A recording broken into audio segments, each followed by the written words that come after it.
Over the last few years, I have seen a worrying trend that has been growing amongst nationalists and patriots. That trend is for patriots and nationalists to focus their attention on Antifa or other anti-fascist or social justice warrior groups. This quite simply is a complete waste of time and effort and actually plays into the hands of the system. Quite crucially, it actually focuses time, effort and money on defeating groups with no power, no influence and no real strategic importance. What's more, when we focus our attention on this diversion, we actually fail to focus on the people we need to. Those who make decisions that affect our lives, and those who are taking away our liberties and flooding the West with immigrants. Antifa holds no power. They are just a gang of idiots, fantasists and misfits.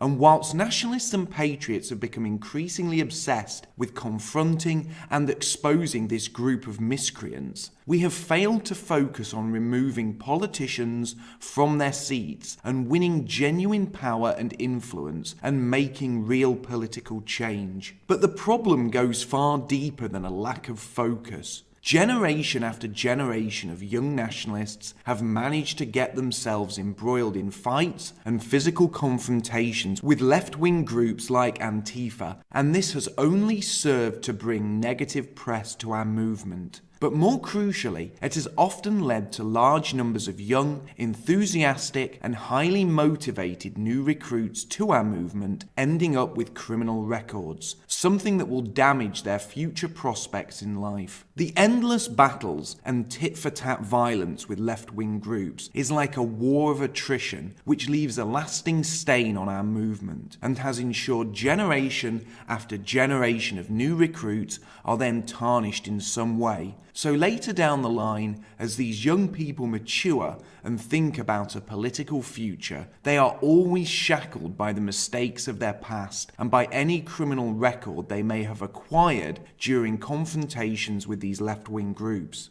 Antifa are actually in quite a unique and, in effect, a powerful position. Antifa do not need public support. They don't have to curry favour with the electorate or swing public opinion in their direction. Antifa want mass immigration. They want open borders. They want restrictions on freedom of speech. They want a massive push to normalise every form of degeneracy imaginable. And ultimately, they want to see the narrative of white guilt pushed upon the West. And whether people want to admit it or not, the political discourse is moving in Antifa's direction. Whether a nation has a conservative or a left-wing government, we are seeing everything Antifa want come into fruition. Here in the UK, leading conservatives are now calling for an amnesty on illegal immigrants. The same is true in the US. Angela Merkel and Theresa May are both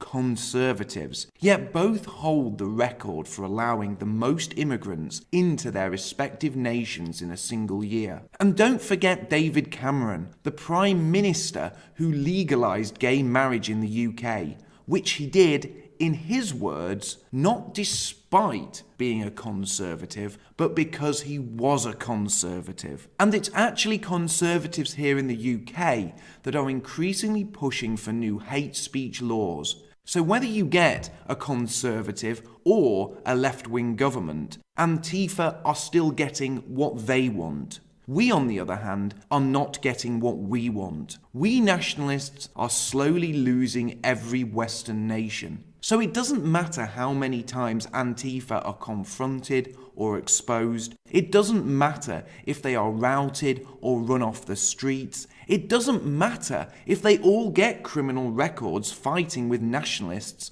or attacking patriots. They don't need the public to like them. They don't need the public to vote for them. They don't need to be squeaky clean. And they don't need to stand in elections, because the current ruling parties in every Western nation are already transitioning those nations into exactly what Antifa wish for. We, on the other hand, are in a much less enviable position. Everything we want for our nations and our people is being taken away from us. We are reaching a demographic tipping point where we are actually becoming minorities in the nations our ancestors founded. So unlike Antifa, we don't have the luxury of sitting back. We don't have the luxury of just watching the internationalist puppet politicians carry out our will. We have a huge task in front of us. We have to fight against the current establishment. We have to change public opinion. We have to win power.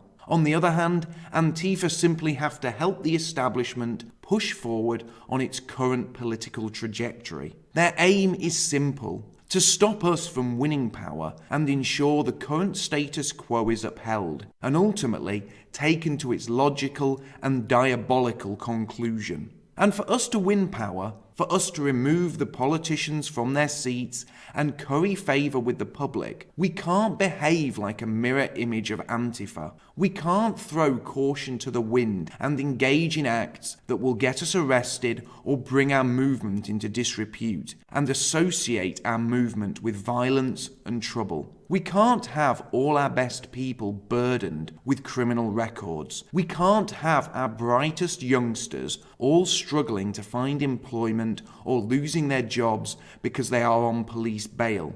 We can't engage with Antifa and behave like Antifa, as that isn't the kind of behaviour that will endear us to the public and win us their support. But sadly, this is exactly what many of our young people are doing. These youngsters feel as if they are engaged in a secret war with the left. Then they lose sight of what we need to achieve. They forget that winning public approval is important and just focus on an irrelevant and futile war of attrition with a group that stands to lose nothing from that conflict. This war with Antifa could be seen to be a little like a roller coaster ride. There are plenty of ups and downs and thrills, but ultimately, when all is said and done, you've actually spent your time going round in circles and not actually gone anywhere. Those who get sucked into this endless and pointless war with Antifa are actually falling into the very trap our enemies have laid out for us. And this is all played up and often glorified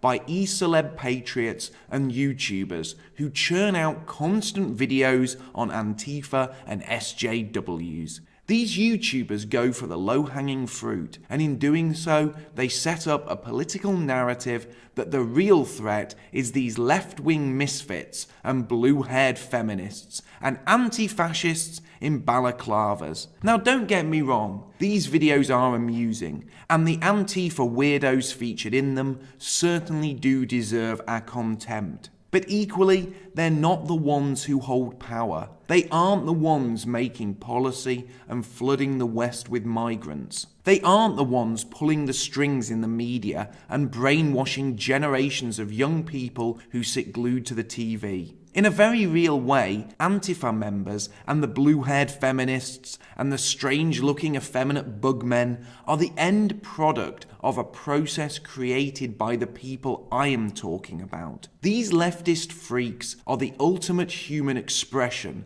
of the society the politicians, the media, and their internationalist masters are engineering. Now, I am not saying we can't occasionally mock these people and deride the foolish things they do and say. Of course, having a good laugh at the left's expense every once in a while isn't a bad thing. In fact, it can be good-hearted light relief, and that's something we all need, as being involved in this movement can wear you down and be hard on anyone. So please don't think I'm saying that we should never gain any amusement at these people's expense, or that we shouldn't defend ourselves if attacked by them. But we need to stop obsessing over them. And if we continue focusing too much of our collective energy on these tools of the state, if we continue fighting these drones, these products of the system, not only are we as a group wasting our time, money, and resources, but we are also coming away from these pointless conflicts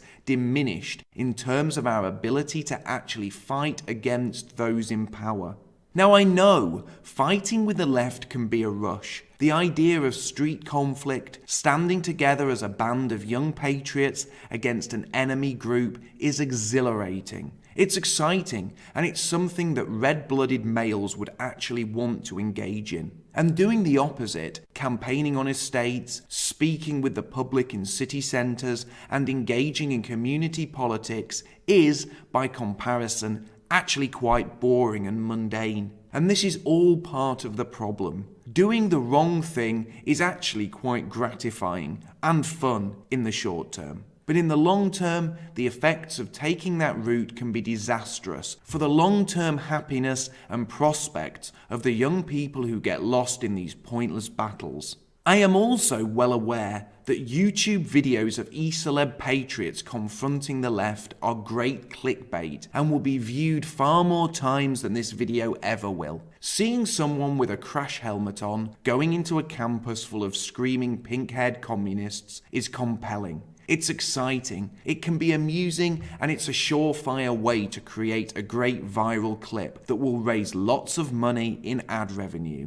But if the individuals who many people look up to continue to make these videos and continue to glorify pointless confrontation, they aren't helping the cause. They are simply using the cause to raise their own profile and in turn leading young people down a destructive path. Those glorifying these confrontations need to look at themselves and ask, are they more interested in actually saving the West or just feeding off its diseased body? Making videos about serious community building and exposing the lies of sitting politicians may not get the millions of views some people hope for, but the people who are inspired by those sensible videos are the right kind of people, and real change can come from their actions. The West was once like a proud and healthy lion that walked confidently, with purpose and dignity, a creature that commanded the respect of all others.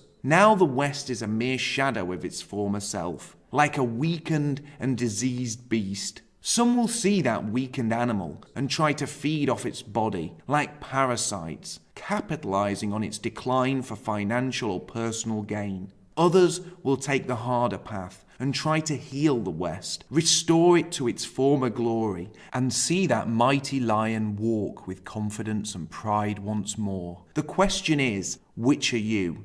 We need people to start shifting their focus to fighting those with real power, exposing the lies, hypocrisy, and anti-Western policies of politicians, of the media, and of the establishment. Combating the far left or exposing and fighting Antifa isn't going to change anything. It will simply provide short-term thrill-seeking for those who want politically correct diversions. And of course, it will provide view counts and clickbait for YouTubers.